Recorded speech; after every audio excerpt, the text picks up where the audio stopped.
ఏంటి ఆంధ్రప్రదేశ్ రాజకీయాల్లో మళ్ళీ అరెస్టుల పర్వం మొదలైందంటే అనిపిస్తోంది. అంటే మనం టీవీల్లో ఈ మధ్యకాలంలో అత్తగోడల సీరియర్లు అలాంటివి వస్తూ ఉన్నాయి. అదే మీరు నేను అనుకుంటున్నా మీరు అదే దృష్టితో చూస్తున్నట్టున్నారు. అది ఎపిసోడ్ 3 అన్నారు కదా, ఎపిసోడ్ చాప్టర్ 3 ఓపెన్ అయిందా అని ఇప్పుడు చర్చ. సార్ అది నాకు తెలిసి ఒకవేళ సీరియల్ లాగా చేయదలుచుకుంటే వాళ్ళు ఒకరి తర్వాత ఒకరు. ఇందాక మీ ఆఫీస్లో మీరు ఇంకొక ఇంటర్వ్యూ చేస్తున్నప్పుడు కూర్చున్నాను సార్. దానిలో నెక్స్ట్ ఎవరు అని మోకాలు మూసేసి ఒక 4 ఫోటోలు వేసి ఉన్నాయి. నెక్స్ట్ ఎవరు అని. అవును. ఓహో, నేను అనుకున్నా ఇదేదో సీరియల్ లాగా జరుగుతున్నట్టుందని. అది తెలుగుదేశం పార్టీకి చాలా నష్టం సార్. ఎట్లా? ప్రభుత్వానికి ఇంకా నష్టం. ప్రభుత్వం ఎప్పుడు కూడా కక్షపూరిత విధానంలో ఉండకూడదు. ఏదో ఎప్పుడు ఎక్కడో పలానా చోట ఇట్లా అన్నారని వాడిని ఎక్కడున్నా పట్టుకొచ్చి ఎంతకాలమైనా సరే పట్టుకొచ్చి మేము లోపల పెడతాం. అది it's not good to the governance first. That honourable CM లేస్తే 40 years ఇండస్ట్రీ అవన్నీ చెప్పుకుంటూ ఉంటారు కదా. ఆయన అనుభవానికి కూడా మంచిది కాదు. మీరు అన్నట్టుగా సీరియల్ స్టార్ట్ అయిపోయింది, నెక్స్ట్ ఎవరు, పరంపర, ఇవన్నీ చూసినప్పుడు అసలు వంశీ వల్లభనేని వంశీ అనే అతను ఎవరు ప్రోడక్ట్? టీడీపీ ప్రోడక్టే. మీ పార్టీలోకి వచ్చిన తర్వాత మీ ప్రోడక్టే కదా. మామూలుగా తెలుగుదేశం ప్రోడక్టే కదా. సో మీ ప్రోడక్ట్ అని మీరు అనుకుంటే మీరు ఏం చేయాలంటే స్లోగా మీ వైపు మార్చుకోవాలి. కాదు మాది కాదు అని అనుకుంటే మీరు మామూలుగా చూడాలి. ఇతను ఇలా శాంతంగా ఉండటానికి వీల్లేదు, ఇతనికి తన్నులు పడాలి, ఇతనికి ఒక డోస్ పడాలి, ఇతని మీద కేసులు పెట్టాలి అనేది నాకు తెలిసి వంశీ కన్నా పర్సనల్గా తెలుగుదేశం పార్టీకి నష్టం. ఎట్లా నష్టం? మేము కక్ష సాపూరితంగా పోవట్లేదు. తప్పులు చేసిన వాళ్ళని మేము చట్ట ప్రకారం శిక్షిస్తూ ఉన్నారు. ఒక దళిత యువకుడిని కిడ్నాప్ చేసి వాడిని చిత్రహింసలు పెట్టి వేధించారు అని తెలుగుదేశం పార్టీ నారా లోకేష్ గారు కొద్దిసేపటి క్రితం మాట్లాడడం చూశారు. ఒక దళిత యువకుడిని చిత్రహింసలు పెడితే వైసీపీ నాయకుడు అయినంత మాత్రం అరెస్ట్ చేయకూడదు అనేది ఆయన వేస్తున్న ప్రశ్న. ఏ దళిత యువకుడు? సత్యవర్ధన్. అతనేం చెప్పాడు? నేను అసలు ఆ రోజు అక్కడ లేను అని అతను మ్యాజిస్ట్రేట్ ముందు వాంగ్మూలం ఇచ్చాడు. నాతోటి సాక్షి సంతకం పెట్టించుకొని నేను ప్రధానమైనటువంటి నిందితుడిగా వాళ్ళు రాసుకున్నారు, నాకు దానికి ఎలాంటి సంబంధం లేదు, that day I was not there అని ఇచ్చాడు. ఇంకా కొంచెం నేను లోతుల్లోకి వెళ్ళి మీకు చెప్తాను.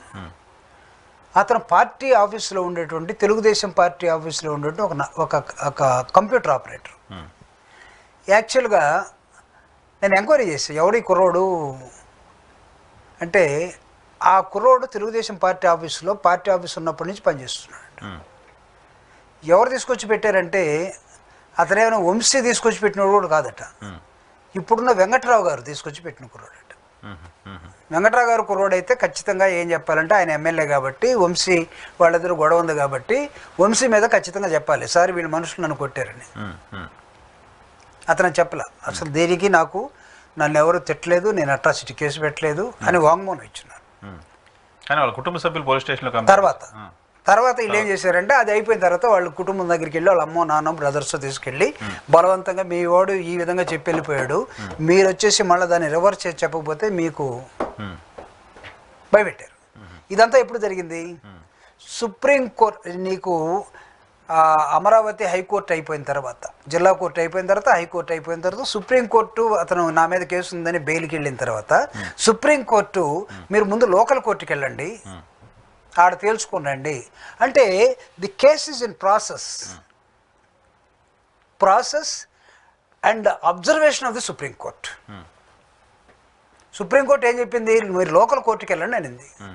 లోకల్ కోర్టుకి ఇతను వెళ్ళే లోపల వీళ్ళు ఒక అట్రాసిటీ కేసు పెట్టి అట్రాసిటీ కేసు కాదనిపించిన తర్వాత ఇంకా వీళ్ళకి ఎక్కడ దొరకకుండా పోతాడు అని చెప్పేసి వెంటనే కొట్టేశారు. So political vendetta. కొట్టేటివ్ ఇన్ ద సెన్స్ తీసుకొచ్చి అరెస్ట్ చేసి పెట్టారు. అంటే now the process are the case and looking after by the Supreme Court. Okay, Vamsi ఇప్పుడు సుప్రీంకోర్టుకి వంశీ లాయరు వంశీ వెళ్ళి మీ గైడెన్స్ ప్రకారం మేము లోకల్ కోర్టుకి వెళ్ళామండి. లోకల్ కోర్టుకి వెళ్ళే లోపల నా మీద ఒక అట్రాసిటీ కేసు పెట్టారు. అట్రాసిటీ కేసు పెట్టిన అతను కాదని ఒప్పుకున్నాడు. వాళ్ళ తండ్రులను పేరెంట్స్నో వాళ్ళ బంధువులనో భయపెట్టారు, వాళ్ళు పెట్టారు. అసలు అతను ఎవరో కూడా నాకు తెలియదు అని రేపు చెప్పిన తర్వాత సుప్రీంకోర్టు ఏం చేయబోతుంది? అఫ్కోర్స్ మీరు అన్నింటినీ మేనేజ్ చేయగలరు అనుకుంటున్నారేమో, చేస్తే చేసుకోండి. బట్ ప్రాసెస్లో చూసేవాడికి అక్కడ అతను ఒకసారి 2 సార్లు గెలుస్తున్నాడుగా. Is a people's man. మీతోటి విభేదించవచ్చు, వైఎస్ఆర్లో జైలు ఉండొచ్చు, మీ తరపున పోటీ చేసిన అతను ఈరోజు టీడీపీలో ఉండొచ్చు, గెలిచి ఉండొచ్చు. But what local people they are thinking. కానీ ఇక్కడ లాజికల్గా మీరు చెప్తుంది okay but Telugu Desam party office మీద దాడి జరిగింది నిజం, వెహికల్ కాల్ చేసింది నిజం, ధ్వంసం చేసింది నిజం. ఆ టైంలో తెలుగుదేశం పార్టీకి ప్రత్యర్థిగా అక్కడ ఉంది వల్లభనేని వంశీ అనే మాట నిజం. వంశీకి తెలియకుండా ఎవరో వచ్చి కాల్చి వెళ్ళిపోయారు సార్. అంటే అదే దానికోసం నేను అంటే ఎందుకు కాల్చారని కూడా నేను అనట్లేదు. ఆ రోజు ఒక పెద్ద మనిషి విజయవాడ నుంచి వెళ్ళి పార్టీ ఆఫీస్కి వెళ్ళి గొడవ చేయాలనుకొని పార్టీ ఆఫీస్ కాదని పోలీస్ స్టేషన్కి వెళ్ళి పోలీస్ స్టేషన్లోనే గొడవ చేసిన తర్వాత వంశీని ఇష్టం వచ్చినట్టుగా తిట్టి దమ్ముంటే ఎలా చూసుకుందాం. మీకు అది గుర్తుండాలి ఎపిసోడ్. పోలీస్ స్టేషన్లో చాలా గందరగోళం జరిగింది. ఫస్ట్ 40 మంది మీద కేసు పెట్టారు, తర్వాత 74 మంది మీద కేసు పెట్టారు, తర్వాత 94 అయ్యారు. 94 మందిలో 45 మందిని నెల్లూరు కోర్టుకు పంపించారు, వాళ్ళకి బెయిల్ వచ్చింది. ఇంకో కొంతమంది హైకోర్టులో కేసు చూస్తున్నారు. వంశీ సుప్రీంకోర్టు దాకా వెళ్ళున్నాడు. అంటే 94 మంది మీద పెట్టినటువంటి కేసుని మీరు ఇప్పుడు దానిలో ఇతన్ని అరెస్ట్ చేశారు. కొంతమందికి ఆల్రెడీ బెయిల్ వచ్చింది, కొంతమంది ఆల్రెడీ ప్రాసెస్లో ఉంది. ఎందుకు తెలుగుదేశం మీద ఆఫీస్ మీద ఎందుకు వెళ్ళటం తప్పే. నేనేమి దాన్ని కారు కాల్చడం తప్పు, లేకపోతే వెళ్ళటం తప్పు, బూతులు తిట్టడం తప్పు, అన్నింటిని కూడా నేనేమి సమర్థించను. కానీ జరిగినటువంటి ఇన్సిడెంట్స్కి అంటే the process we have to see. ఒక నిద్ర లేచిన కాడి నుంచి కరబొట్టుకొని పోయాడా అంటే నిద్ర లేచినప్పుడు ఒక ఇన్ఫర్మేషన్ లేకపోతే కరబొట్టుకొని పోడు, ఏదో ఇన్ఫర్మేషన్ ఉంటుంది. సో ఏం జరిగింది? ఇక్కడ తిట్టిన అతను వెళ్ళి తెలుగుదేశం ఆఫీసులో కూర్చున్నాడు. కమాన్ రండి నేను చూస్తాను, తెలుగుదేశం ఆఫీస్ నాదేనంటే అప్పుడు కొంతమంది అక్కడికి వెళ్ళారు. సో ప్రొవొకేషన్ అటువైపు నుంచి జరిగింది, 2 వైపుల నుంచి జరిగింది. కానీ ఆ వ్యక్తి అక్కడ లేడు, ఆయన ఎప్పుడో వెళ్ళిపోయారు. వీళ్ళందరూ గొడవ జరిగింది, ఏదో జరిగిపోయింది. బట్ నేనేం దాన్ని సమర్థించను. అయితే నువ్వు కేసును ఎలా ఎట్లా చేస్తున్నావు? నువ్వు నీ సొంత మనుషులు, నీ వ్యక్తులు, ఒకవైపు నీతో ఉన్నటువంటి కుడివిజం లాంటి వ్యక్తులు, నువ్వు చేతనైతే మార్చుకో. వాళ్ళేమీ అసలు మారకుండా పోకుండా అటు ఇటు పోకుండా రిజిడ్గా ఉండేవాళ్ళు కాదు. వంశీ రాజకీయ పార్టీ మారాడని నేను చెప్పట్లా, చాలామంది మారుతారు. లేకపోతే అతను వెంకట్రావు గారు మారాడని నేను చెప్పట్లా. ఫారినర్గా ఎన్ఆర్ఐగా వచ్చాడు, టికెట్ తీసుకున్నాడు, లేకపోతే ఎమ్మెల్సీగా ఉంది, అన్నీ జరిగినాయి, ప్రపోజల్స్ లేకపోతే ఏదో ఒకటి. సో ఇంత ఫ్లెక్సిబిలిటీ ఉన్న దగ్గర నువ్వు నీ శత్రు వైఖరి మాత్రమే చూపించావు, కానీ నువ్వు మిత్ర వైఖరి ఎక్కడ చూపించావు? నేను అడుగుతున్నా సార్. అంటే నీకు అధికారం ఉంటే నువ్వు సీరియల్గా అరెస్ట్ చేసిపోతావా? అంటే కోర్టులో పనికిరావా? సో కోర్టులో ఏం జరుగుతుంది చూద్దాం. ఇప్పుడైతే కోర్టులో ఉంది, రిమాండ్ అంటే సుప్రీంకోర్టు అబ్జర్వేషన్లో ఉన్న కేసును కూడా నువ్వు హ్యాండిల్ చేస్తున్నావుగా రెడ్ బుక్ ద్వారా. సో రెడ్ బుక్ నెక్స్ట్ ఎవరు భయం ఉంది? ఒకవేళ నిజంగా నేను అనొచ్చు అనకూడదు, వంశీ అనే అతను చాలా బలమైన వ్యక్తి కదా, బలం ఇన్ ద సెన్స్ ఒకడో ఇద్దరు పోలీసులు కూడా ట్యాకిల్ చేయలేరుగా. అతనికి కరాటే వచ్చు, రాహుల్ గాంధీ లాగా మార్షల్ ఆర్ట్ వచ్చు, కుంగ్ఫూ వచ్చు. అవలేలుగా 4 వ్యక్తులను ఒకేసారి కొట్టగలిగినటువంటి శక్తివంతుల్లాగా కనపడతాడు. ఆ కండలు, ఆ వ్యవహారం ఇవన్నీ చూసినప్పుడు నేను అతను హీరోని అనట్లా. ఇందాక ఒక సీన్ చూశాను, ఒక పోలీస్ ఆఫీసరు అతన్ని డోర్ తీసి ఎక్కమంటామంటే వెనక నుంచి తట్టి ఈ చెయ్యి మీద చేయిస్తే అతను ఇలా చూశాడు వంశీ. ఆ చెయ్యి తీసేసి తట్టడం మానేశాడు. ఎవరు? మేబీ డిఎస్పీ లేకపోతే సిఐ ర్యాంకులో ఉంటుంది. లోకల్ బలం ఉంది అతనికి. కేసుని మీరు ఏం చేశారంటే 8 నెలలుగా కేసుని ఫాలోఅప్ చేస్తూ వచ్చారు. ఈ ఫాలోఅప్ చేసే క్రమంలో అతను ఫాలోఅప్ చేసుకుంటూ ఉన్నాడు, స్టెప్ బై స్టెప్ వెళ్తూ ఉన్నాడు. సుప్రీంకోర్టు దాకా వెళ్ళింది. మీరు అతని తర్వాత ఇంకొకడు ఎవడు, కొడాలి నాని, అతని తర్వాత ఇంకొకడు రోజా, అతని తర్వాత ఇంకొకడెవడు ఎక్స్, అతని తర్వాత ఇంకొకడెవడు వై. అంటే మొత్తం తీసుకెళ్లి జైల్లో పెడతారా? అధికారం మీ దగ్గర ఉంటే మొత్తం జైల్లో పెడతారా? జగన్మోహన్ రెడ్డి గారు ఒక మాట అన్నారు, ఇంతమందిని ఎందుకు నా దగ్గర వస్తే నా దగ్గర రమ్మన్నాడు. ఎందుకు పోలేదు? పోతారు నెక్స్ట్ ఆయన దగ్గర కూడా పోతారు. నెక్స్ట్ ఆయన పోరని ఎందుకు అనుకుంటున్నారు? జగన్మోహన్ రెడ్డి కూడా జైలుకి వెళ్తారనే క్యాంపెయిన్ ఆల్మోస్ట్. అందుకే కదా నేను ఇందాక వైఎస్ఆర్ కాంగ్రెస్ పార్టీ కన్నా తెలుగుదేశం పార్టీకి ఎక్కువ నష్టమైన కార్యక్రమాలు వాళ్ళు చేసుకుంటున్నారండి. దానివల్ల నష్టం జరుగుతుంది తెలుగుదేశం పార్టీకి. మీకు జరిగినట్టు సార్ ఈరోజు మీరు గతంలో చేసిన అరెస్టుల కారణంగా మీకు నష్టం జరిగినట్టు సార్ ఇప్పుడు చేసే అరెస్టుల కారణంగా సార్ ఈరోజు డేటు 15 అనుకుంటా, ఫిబ్రవరి, టైము 6:47. విజయ్, ఒక వీలైతే నీ సెల్ ఫోన్లో రాసి పెట్టుకో, నీ సెల్ ఫోన్లో ప్లాన్ రన్ ఉంటుంది, రాసి పెట్టుకో. నెక్స్ట్ ఎలక్షన్లో వంశీ గన్నవరం నుంచి గెలవబోతున్నాడు. పార్టీ ఏదైనా సరే అతను గెలవబోతున్నాడు. అతను గెలవటం తెలుగుదేశం పార్టీకి నష్టం లాభమా? నష్టమైన కార్యక్రమాలు మీరు ఎందుకు చేసుకుంటున్నారు? అంటే కొన్ని రాజకీయ పార్టీలు చేస్తాయి కదా. పోయినసారి కొల్లు రవీంద్ర అరెస్ట్ చేశారు, ఆయన మనిషి గెలుస్తారని తెలుసు అరెస్ట్ చేశారు. అచ్చెన్నాయుడిని అరెస్ట్ చేశారు, ఆయన మళ్ళీ గెలుస్తారని తెలుసు అరెస్ట్ చేశారు. అంటే మేము ఒకవేళ మేము నష్టపోయినట్లయితే సార్, దానివల్ల మేము నష్టపోయినట్లయితే దీన్ని మీరు గుణపాఠంగా తీసుకోవాలి కదా. తీసుకోవట్లే, వాళ్ళు అన్ని తీసుకుంటారు. మీకు నష్టం జరిగింది కనపడుతుంది సార్. మీకు అనుభవం ఉంది కదా సార్, మీరు విజనరీ కదా, మీకు 40 years ఇండస్ట్రీ కదా. నష్టం జరగకుండా చూసుకుంటారు. దేశంలో చక్రం తిప్పినాడు కదా, ఇప్పుడు కూడా తిప్పుతున్నారు కదా. ఎట్లా ఏమవుతుంది? ఒకవేళ వంశీని అరెస్ట్ చేస్తారు, 14 రోజులు రిమాండ్ ఇచ్చారు, ఆల్రెడీ బెయిల్కి మూవ్ చేశారు. సుప్రీంకోర్టు నా అబ్జర్వేషన్ ఉన్న తర్వాత who are you to arrest అనే గవర్నమెంట్ని క్వశ్చన్ చేసింది అనుకోండి, invariably he will get bail. అయిపోయిందిగా, ఎపిసోడ్ అయిపోయిందిగా. ఇంకా రెండోసారి మీరు చేయలేరుగా.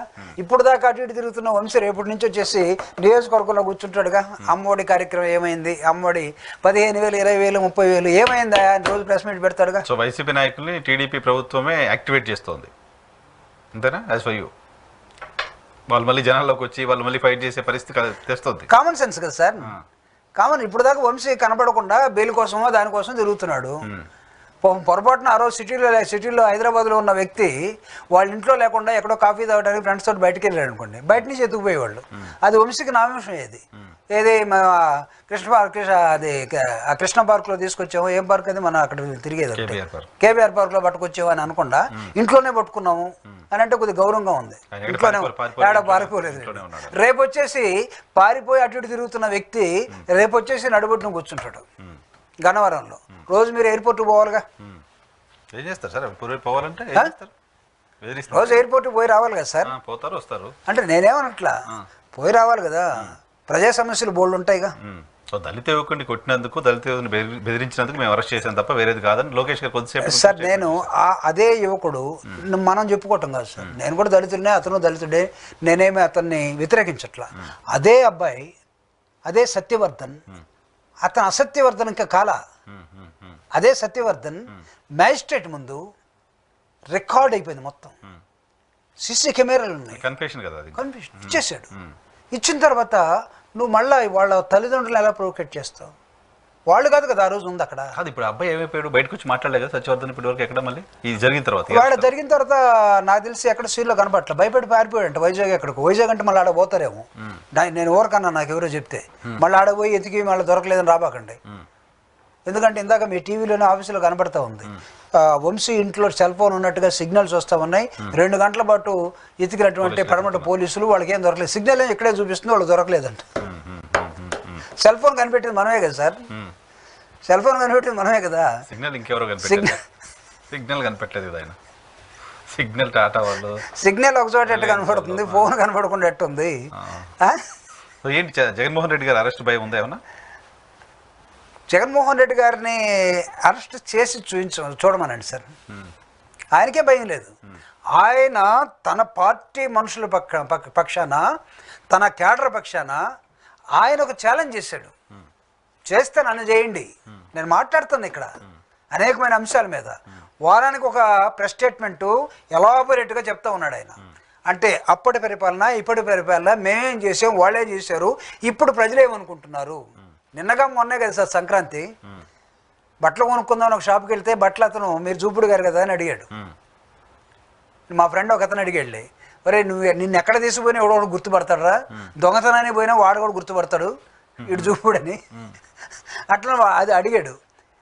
అవునండి అన్న, మీ వైసీపీ ఉన్నప్పుడు మీరు ఎట్లా ఒక 50,000 30,000 ఆడవాళ్ళకి వేస్తుండేవాళ్ళు సార్. పండుగ వచ్చినప్పుడు పండుగ వేసేవాళ్ళు, మా దగ్గర వచ్చి బట్టలు కొనుక్కునేవాళ్ళు సార్. మా బేరం అంతా పోయింది సార్. మేము రాత్రి 9 దాకా షాప్ ఉంచేవాళ్ళం, ఇప్పుడు 7 గంటలకు మూసేసి ఇంటికి వెళ్తున్నాం సార్, బేరం లేదు సార్ అన్నాడు. అంటే నీకు లబ్ధిదారుడు మాత్రమే కాదు, ఆ లబ్ధిదారుడు ద్వారా వచ్చే ఇంకొక వ్యాపారస్తుడు కూడా ఈరోజు నష్టపోతున్నాడు. డ్రైవర్స్ మాట్లాడుతున్నారు సార్, ఓలోనో లేకపోతే అది ఆ డ్రైవర్స్, కార్ డ్రైవర్స్ మాట్లాడుతూ ఉన్నారు, మామూలుగా మహిళలు మాట్లాడుతూ ఉన్నారు.